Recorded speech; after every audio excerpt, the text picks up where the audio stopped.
It is that time of the week again. It is time for Friday Football Forecast, presented by another sports show, but brought to you by another devastating, painful Philadelphia playoff loss. But we're not here to talk baseball, and thank goodness for that. We're saving that for Tuesday's show. We get to focus on previewing this weekend in football because the Philadelphia Eagles definitely won't let me down the same way the Phillies did, right?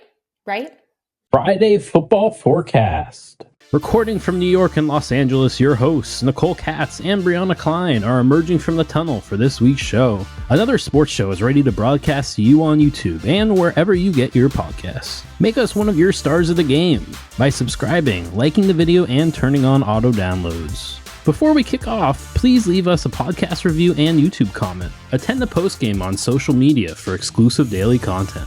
Today on another sports show. Let's get right into it with the NFL game of the week. I'm going to preview and predict 6 NFL games this week, and then make sure you stick around for our college football corner because we're going to discuss the Red River rivalry, Ohio State and Oregon playing, and of course, who's going to get upset this week. Take it away, voiceover man. It's another sports show, but it's not game of the week. The 4-1 Washington Commanders, I know, are going to play the 3-2 Baltimore Ravens, which are one of my teams that I consider actually good. Go listen to Tuesday's episode to get a breakdown of what teams I think are actually good. And normally for the game of the week, we want to pick a team. We want to pick 2 really good teams head to head. And I, despite the record, do not believe that the Washington football team is a actually good team. But this is the moment they could turn that all around. Now, while the hype train of the Washington Commanders and Jaden Daniels, I feel, left the station 3 weeks ago and is just like full steam ahead, Vegas and betting odds haven't followed suit because the Baltimore Ravens are 6.5-point favorites at home this week. But that didn't make me want to shy away from making this the game of the week. There are a ton of storylines going into this one. I think naturally people are making a lot of comparisons between Lamar Jackson and Jaden Daniels just because of Jaden Daniels' ability to escape the pocket and create with his legs. Lamar Jackson is an MVP, top of the league quarterback, and maybe Jaden Daniels will get there, but I don't find that to be the most interesting part of this matchup. But I want to talk about some of the numbers behind why Washington and rookie quarterback Jaden Daniels might be performing this well. And a big component of that is their offensive line performance really exceeding expectations coming into the season. When we did the NFC East division preview going into the NFL season, I talked about how this looked like it was going to be one of the worst offensive line units in the league, most definitely in that bottom third chunk. But they have been performing like a top 10 offensive line, being great both in pass protection and in run blocking. And while Jaden Daniels has had to complete the throws and make the plays, that becomes so much easier when he doesn't have a collapsing pocket and or isn't worried about a collapsing pocket. I think it is under-discussed that even if an offensive line unit performs well on that play, for a young quarterback, if he is unsure of what the performance is going to be on the line in front of him, that's going to affect his performance too. He's still going to be just as skittish in the pocket. Inexperience will create that. It takes years and years to become Patrick Mahomes, Aaron Rodgers, what Tom Brady was, where even if he didn't have confidence, he understood enough and could process quick enough to perform consistently. And when I say that Jaden Daniels is performing incredibly, he is currently leading the league in both EPA per play for a quarterback and completion percentage above expected. Essentially, he is performing like a heavily efficient quarterback. And the result of that is Washington is leading the league in the percentage of their offensive series being a positive impact for their team. So that means whether the offensive series ends in points and or a first down. A whopping 93% of their offensive series result in one of those 3 positive outcomes. Up till this point in the NFL season, PFF ranks Washington's offensive line as 6th in the league. And the part of their offensive line that has the strongest grade is their center. He actually has the highest grade for any center in the league so far this year. Their offensive line's pass protection win rate, according to ESPN, is about 65%. This puts them 8th in the league, behind the expected candidates of Baltimore, the Philadelphia Eagles, the Detroit Lions, the San Francisco 49ers, Buffalo Bills, Kansas City Chiefs. But essentially what this means is that an offensive line unit that was expected to be pretty poor entering the season is operating at the same echelon as what are the top units in the league. Now, a weak point for this offensive line, according to the experts at PFF, is run blocking.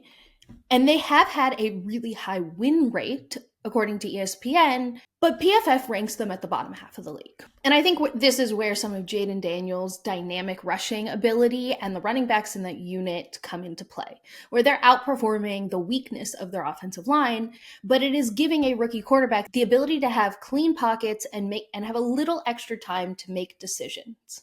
And if you're looking to develop a rookie quarterback and give him every opportunity to succeed in that rookie year, that's really what you want out of an offensive line, in my opinion. Prioritize that pass protection so he can have the time to process and read defenses. The state of the Washington football team is really interesting to me because this is so unexpected, this fast start to the season, how great Jaden Daniels has looked. So that's why I wanted to talk about all that. That's why I think this is the game of the week. All of that being said, Baltimore Ravens should win this game. I don't know if they'll cover because I think the Baltimore Ravens really, really hate gamblers with all the fourth quarter heroics they need to win games right now. But the Baltimore Ravens are the better team. Lamar Jackson is the better quarterback, and they should win this game. The perception of a lot of this comes down to expectations. So let's talk about a couple of those metrics that we just praised Washington for, but for the Baltimore Ravens instead.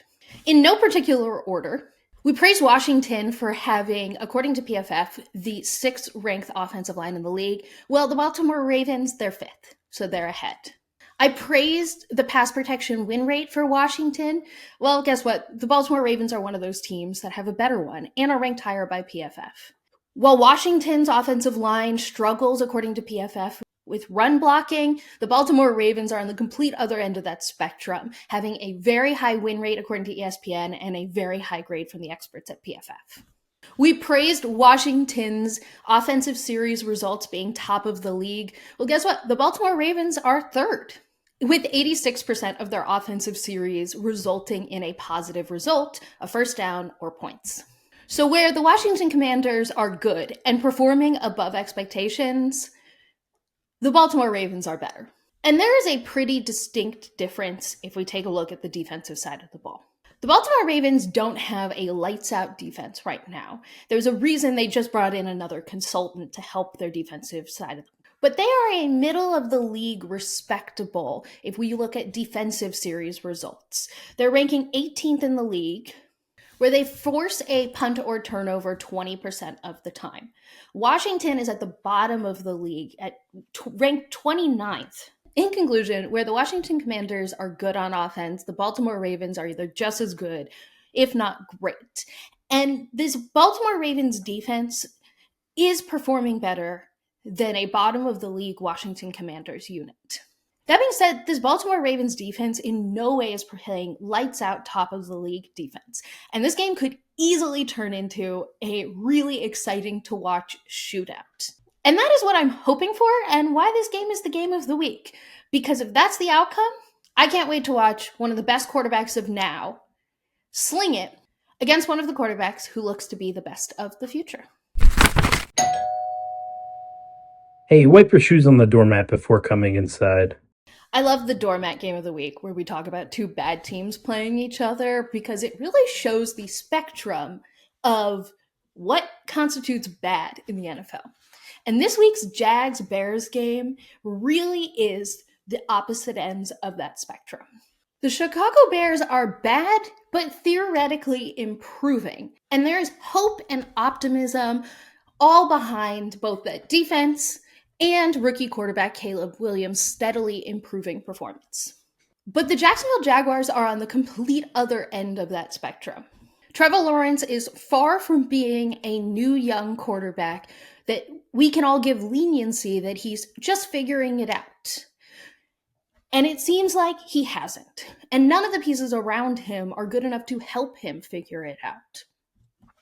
So the Jacksonville Jaguars are a doormat team where the biggest topic of conversation is, are they going to fire Doug Peterson? And for that reason, we're going to start with the Chicago Bears, because they're more fun to talk about than the sadness going on in Jacksonville. Now, don't let the Chicago Bears 3-2 record fool you into yelling at me in the comments that they shouldn't be called a doormat team. It's the NFL, and that defense is elite. And while the offense is far improved from the week 1 and 2 performances, their offensive EPA per play puts them in the same category as the New York Giants. The expectations after that week 1 performance, though, were so low that it really feels like they're flying high. And it might feel that way in Chicago right now after a 2-week win streak they're on, but they did beat the Rams and the Panthers. But the true positivity that should be taken from this is that Caleb Williams' performance, both through the eye test and in the metrics, has steadily improved every single week. And while he's definitely going to have setbacks, I don't think this game is going to be one of them, because he gets to play the Jacksonville Jaguars. And we could be talking about a 4-2 winning record Chicago Bears team. The positive news for Caleb Williams' development, similar to Jaden Daniels, is that this Bears offensive line is serviceable. Now, they are not overperforming and allowing him a ton of time like Washington's is, but they do rank in the middle of the league in pass protection, ranking 17th according to PFF. Now, their PFF grade, which is experts measuring, versus their ESPN win rate, their win rate is much lower than their grade. And a lot of that, I believe, is where you can really see Caleb Williams learning.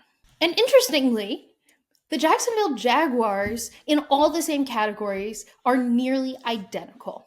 But the reaction and the perception of these teams are so dramatically different due to the state of the careers the quarterbacks are currently in. Caleb Williams' performances are lauded as he learns, and Trevor Lawrence, we look at and wonder, why isn't he doing more for this team? And I'm not a big put it all on the quarterback analyst, but I find this doormat game of the week fascinating because of the similar performances, the different expectations, and how that leads to completely different reactions. I am definitely picking the Bears in this game. They're both home, and I do believe that really strong defensive unit will wreck Trevor Lawrence and the Jacksonville Jaguars. The score might be a close one, but I believe this is going to be a game where the amount of first downs and total yardage might tell a different story. Hungry dogs run faster. A reminder, at another sports show and for our Friday football forecast, a underdog needs to be an underdog by at least 4 points on the spread. No picking a 1-point underdog as an underdog upset of the week here. We have to go bold. And this week, my underdog pick of the week is Arizona upsetting Green Bay. This is another one of those games that I think could easily become a shootout. Arizona's offense behind a healthy Kyler Murray has reminded all of us how good of a quarterback Kyler Murray can be. But their defense really has underperformed. On the other side, the Green Bay Packers have had a stumbling 3-2 start to their season. They still have a winning record, but with their starting quarterback going down in week 1, coming back last week, it just hasn't been clean and consistent. Their inability to get consistent pass rush has really hindered them on defense. According to PFF, both of these offensive line units in pass protection rank in the top 5 of the league. Green Bay, 2nd overall, and Arizona, 4th. AKA, I'm hoping for a shootout, and I can definitely see a world where Kyler Murray outshoots Jordan Love and the Packers.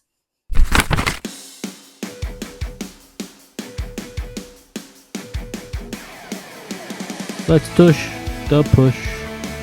Let's push the tush. Let's tush the push. Let's push the tush. Let's tush the push. Let's push the tush. It was really hard to pick a line matchup of the week this week. I felt like there were a ton of teams where the strengths of the team were the same strengths of the other team they were playing. So in picking a offensive line unit versus a defensive line unit, it was like, that it was a really strong one versus a really weak one. I landed on the Bills at Jets, mostly because we have to talk about the Jets firing Coach Robert Saleh.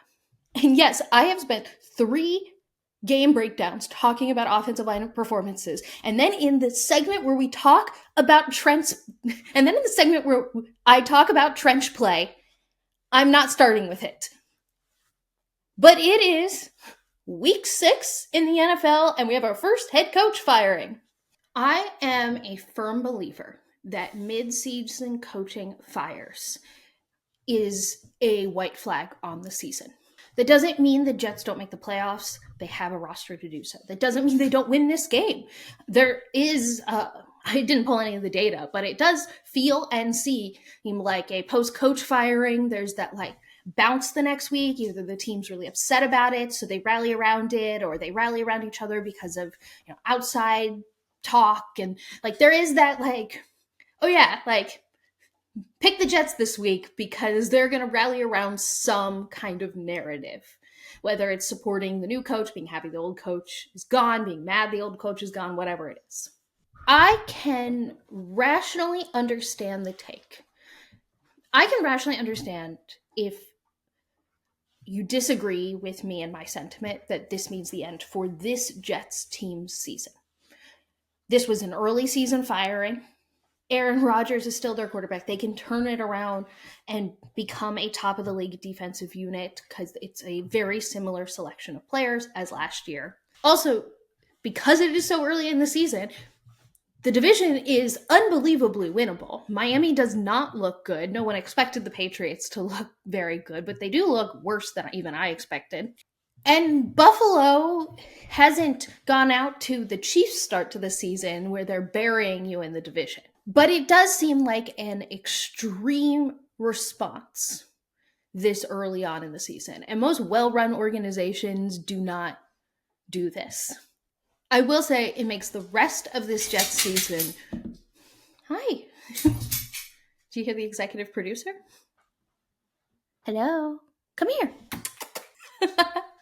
To me, this comes down to whoever made the decision to keep Robert Saleh on.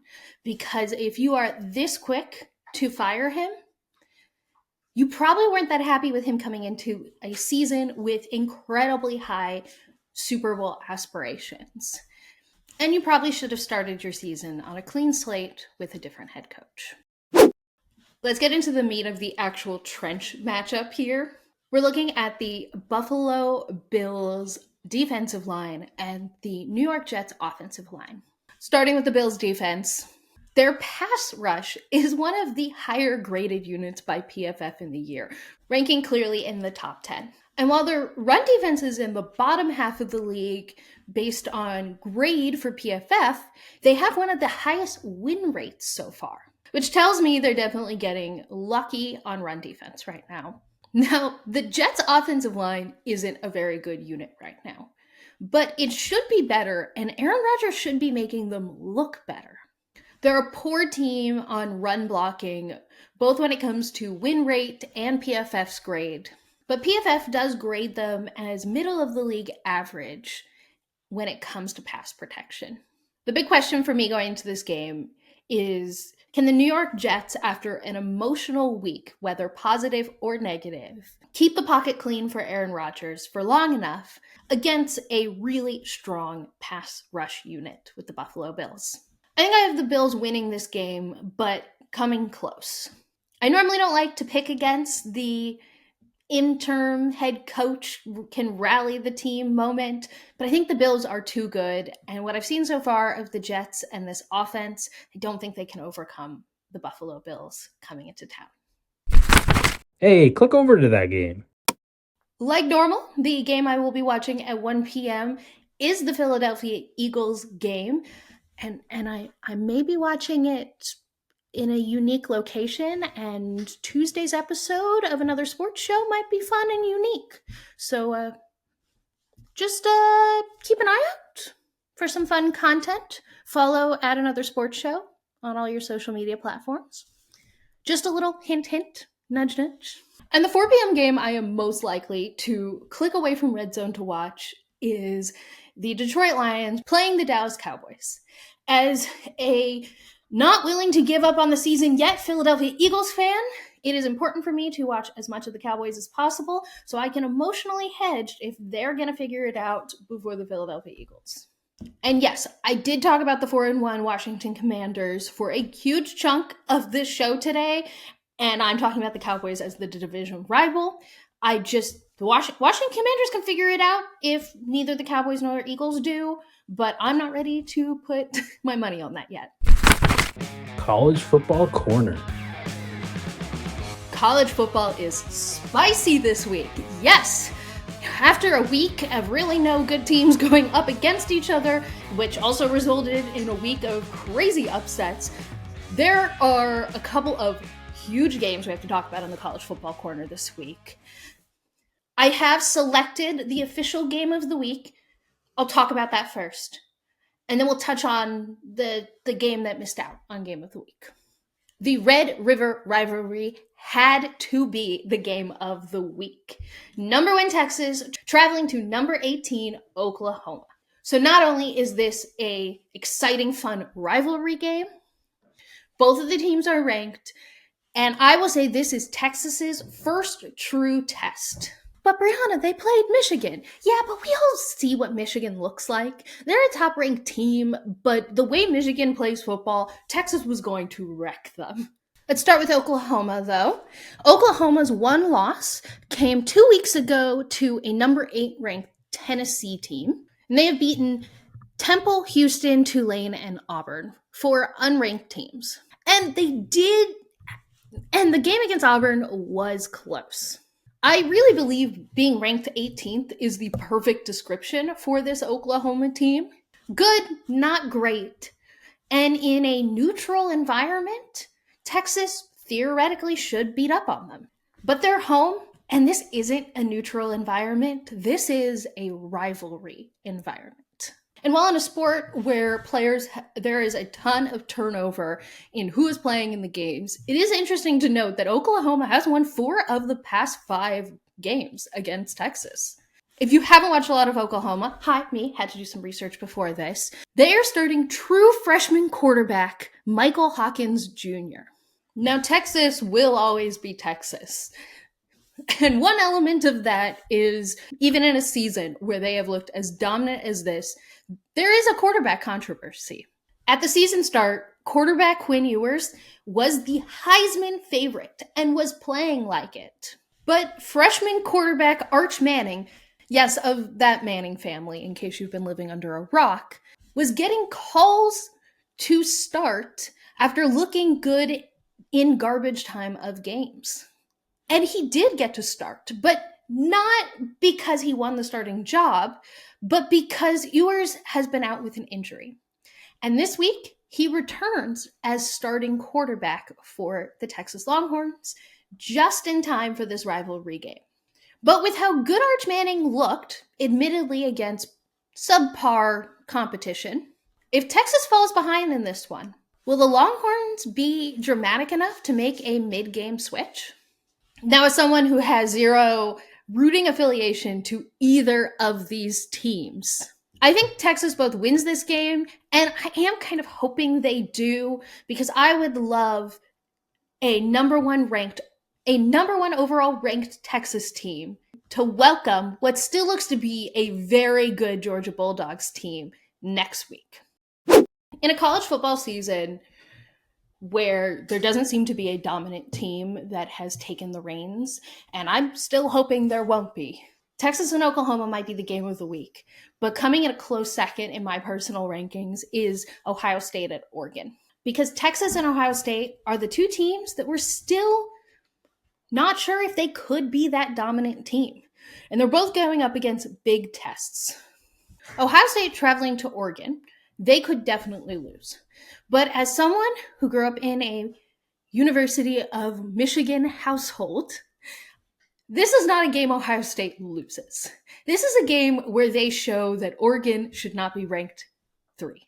So I will be rooting with all of my heart for Oregon to win this game. I just can't believe it until I see it. Oregon, on their way to a so far undefeated season and a number 3 overall ranking, has beat Idaho, Boise State, Oregon State, UCLA, and Michigan State. Now, with the exception of that game to Boise State early on in week 2 of the season, they have looked dominant in all of their wins, which they should because these aren't good teams. But this is their first real test. But if you look on the other side, Ohio State has played Akron, Western Michigan, Marshall, Michigan State, and Iowa. And you'll notice both of these teams played Michigan State, and they both made Michigan State look silly. Poor Michigan State having those games back to back. So the lack of a rivalry factor and the lack of my belief in Oregon made this not the game of the week for me, but I wanted to touch on it briefly, even if it was just to express to you all my hard rooting for Oregon in this game. Upset alert. All right, I hear you all in the comments. You're screaming, why wasn't Ole Miss at LSU under consideration for game of the week? It was, but I put it in this segment instead. Like I said, this slate of college football games is really good. It'd be really funny if last week, where the slate of games was poor, but the watching experience was incredible. This week, the slate of games is really exciting, but the watching of games is poor. Like, it ends up being a bunch of blowouts. I really hope that doesn't happen. I'm not trying to put that out into the universe, but just as a sidebar. All right. I normally try to pick a more extreme upset, but this was my opportunity to squeeze in some talk about Ole Miss at LSU. I'm picking LSU to upset Ole Miss. LSU is home. It is really hard to go into Baton Rouge and win. LSU lost the very dramatic game week 1 of the season to USC. And since then, they beat Nicholas, South Carolina, UCLA, and South Alabama. And the 3 teams on that list of 4 that they were supposed to beat really handedly, they did. But traveling to South Carolina was a close game. I don't believe this LSU team is a world-beating team at all. But I think they're good enough where at home they should be able to upset an Ole Miss team I'm skeptical of. And if we just look at score results, the LSU team lost their week 1 matchup, dropping a game to a still-ranked USC team. Whereas Ole Miss dropped one at home against Kentucky 2 weeks ago. But they did have a bounce-back performance, smashing South Carolina 27-3 last week. But there's nothing about this Ole Miss team that's screaming, yeah, they can go into LSU and comfortably win this game. So that's why I have LSU as my upset pick of the week. It's time for the final buzzer. Something that we'll talk about in detail next week, but Kyler Murray has officially launched his partnership with Call of Duty. And if you don't know why that is funny, well, for starters, he captioned the launch, "To the trolls who memed me into a bag. Thank you." There's been a conspiracy theory that Kyler Murray's performance would dip as soon as the new Call of Duty came out. So they are launching a partnership with him, which is smart marketing, funny, and I have a lot more to say about that next week. There has officially been a quarterback change in New England. The Patriots are going to start rookie first-round pick Drake May this week against the Houston Texans, because that's how you want to start a rookie quarterback's career. Put him in front of the defensive line of the Houston Texans. Good luck, kid. On this Sunday, the Philadelphia Eagles star Brandon Graham will play his 200th career regular season game. He is the franchise's all-team leader in both seasons and games played, and he will always be most remembered for the strip sack of Tom Brady to secure the Philadelphia Eagles Super Bowl. There is hope for the Eagles this week. A.J. Brown, Devontae Smith, and Lane Johnson were all full participants in Wednesday's practice, and they all look to be starting this weekend. The Philadelphia Eagles also released Devin White this week. The timing of this is notable because it is providing the Eagles financial relief and is allowing White to not go through waivers. The exception of Saquon Barkley, it hasn't been a great Howie Roseman offseason success list. Last note of Eagles news, it is trending towards Cooper DeJean getting the start over Avonte Maddox. And I just hope so, because I am tired of watching Avonte Maddox miss tackles. And if Cooper DeJean misses tackles, at least it's a different player missing tackles, and I get to yell at someone else this week. Houston Texans wide receiver Nico Collins has been placed on injured reserve. He has a hamstring injury and will miss at least 4 games, but they think he will be able to return after that. Russell Wilson was officially a full participant at Steelers practice this week, but it doesn't look like he's getting a shot at that starting job. In a huge blow for an already struggling Las Vegas Raiders team, defensive tackle Christian Wilkins has been placed on injured reserve. In more rookie quarterback news, the Saints will also be starting their rookie quarterback Spencer Rattler this Sunday versus the Tampa Bay Buccaneers. And last but not least, in the time since I recorded the conversation about the Jets and I pulled information for the final buzzer just now, the Jets officially announced that Todd Downing will be the team's new play caller, which is just a reminder that when you fire a coach, it really just means the week is chaos. It's not even a bye week for them. They have to play on Monday Night Football. The amount of scrambling they're doing to figure out who's doing what this weekend, just exhausting. Thank you for listening to another sports show. Thank you to our co-creators, Nicole Katz and Briana Klein. Thank you to the four-legged executive producers and me, VoiceOver Man. Make us one of your stars of the game by subscribing, liking the video, and turning on auto downloads. Make our day by leaving us a review on your podcast platform of choice and a comment on YouTube. Attend the postgame on social media for exclusive daily content. We'll be back to review the playbook every week. See you next Tuesday. Today was another sports show, but it was unable to contain the excitement for her plans on Sunday.